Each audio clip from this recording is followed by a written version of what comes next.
Hello every one, ഇന്ന് നമ്മൾ solve ചെയ്യാനായിട്ട് പോകുന്നതും ഒരു കോമ്പറ്റേറ്റീവ് എക്സാമിന് ചോദിക്കാൻ പറ്റുന്ന തരത്തിലുള്ള ക്വസ്റ്റ്യൻ ആണ്. രണ്ട് സംഖ്യകളുടെ തുക 10ഉം അവയുടെ ഗുണനഫലം 24ഉം എങ്കിൽ ആ സംഖ്യകളുടെ വ്യൂൽക്രമങ്ങളുടെ തുക എത്ര? The sum of two numbers is 10 and their product is 24. Then find the sum of their reciprocals. ഇതാണ് ക്വസ്റ്റ്യൻ. അപ്പോൾ രണ്ട് നമ്പേഴ്സുകളുടെ സമ്മ് തന്നിട്ടുണ്ട്, രണ്ട് നമ്പേഴ്സുകളുടെ പ്രോഡക്റ്റ് തന്നിട്ടുണ്ട്, അതിന്റെ റെസിപ്രോക്കൽസിന്റെ സം, അതായത് തന്നിരിക്കുന്ന രണ്ട് നമ്പേഴ്സുകളെ എ എന്നും ബി എന്നും എടുത്തു കഴിഞ്ഞാൽ എ പ്ലസ് ബി എന്ന് പറയുന്നത് 10 ആണ് തന്നിട്ടുണ്ട്. എ ഇൻറ്റു ബി എന്ന് പറയുന്നത് അല്ലെങ്കിൽ എ ബി എന്ന് പറയുന്നത് 24 ആണ് തന്നിട്ടുണ്ട്. എന്താ റെസിപ്രോക്കൽ എന്ന് പറഞ്ഞു കഴിഞ്ഞാൽ ഈ നമ്പേഴ്സുകളെ തിരിച്ച് ഡിനോമിനേറ്ററിലേക്ക് ഇട്ട് കഴിഞ്ഞാൽ നമുക്ക് എത്ര സമ്മ് കിട്ടും എന്നതാണ് കണ്ടുപിടിക്കേണ്ടത്. 1/a + 1/b ആണ് നമുക്ക് കണ്ടുപിടിക്കേണ്ടത്. ഓക്കെ, ഇങ്ങനെ പൊതുവെ ഒരു ക്വസ്റ്റ്യൻ വരുന്ന സമയത്ത് നമ്മൾ ഇതിനെ എന്താ ചെയ്യുന്നത്? ക്രോസ് മൾട്ടിപ്ലൈ ചെയ്യും.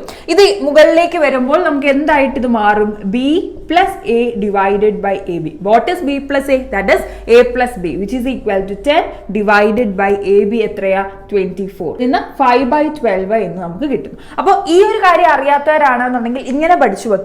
Some divided by product. എന്താണോ സമ്മ് തരുന്നത് ആ വാല്യൂ ഡിവൈഡഡ് ബൈ പ്രോഡക്റ്റ്, അല്ലെങ്കിൽ എന്താണ് നമ്മുടെ തുക ഡിവൈഡഡ് ബൈ നമ്മുടെ ഗുണനഫലം കൊടുത്തു കഴിഞ്ഞാൽ നമുക്ക് ആ ഒരു വാല്യൂ കിട്ടുന്നതേ ഉള്ളൂ. അപ്പോൾ ഏത് രീതിയിൽ നിങ്ങൾക്ക് മനസ്സിലാക്കി വെക്കാം, രണ്ട് നമ്പേഴ്സുകളുടെ സമ്മും രണ്ട് നമ്പേഴ്സുകളുടെ പ്രോഡക്റ്റും തന്നു കഴിഞ്ഞിട്ട് ആ രണ്ട് നമ്പേഴ്സുകളുടെ റെസിപ്രോക്കലിന്റെ സമ്മ് കണ്ടുപിടിക്കാനായിട്ട് എന്ത് ചെയ്താൽ മതി?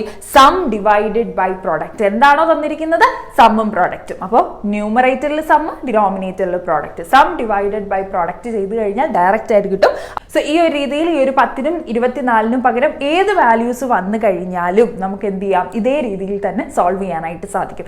സോ എല്ലാവർക്കും ഈ ഒരു ക്വസ്റ്റ്യൻ മനസ്സിലായെന്ന് വിശ്വസിക്കുന്നു. നിങ്ങൾക്ക് ചെയ്യാനുള്ള ക്വസ്റ്റ്യൻ ഞാൻ കമന്റ് ബോക്സിൽ കൊടുത്തിരിക്കാം. ഉറപ്പായിട്ടും അത് സോൾവ് ചെയ്തിട്ട് കമന്റ് സെക്ഷനിൽ തന്നെ പറയാവുന്നതാണ്. കൂടുതൽ ഇതേപോലത്തെ ക്വസ്റ്റ്യൻസ് കിട്ടുന്നതിന് വേണ്ടി ചാനൽ സബ്സ്ക്രൈബ് ചെയ്യുക. നെക്സ്റ്റ് ക്ലാസ്സിൽ പുതിയൊരു ക്വസ്റ്റ്യൻ ആയിട്ട് വീണ്ടും കാണാം. ബൈ.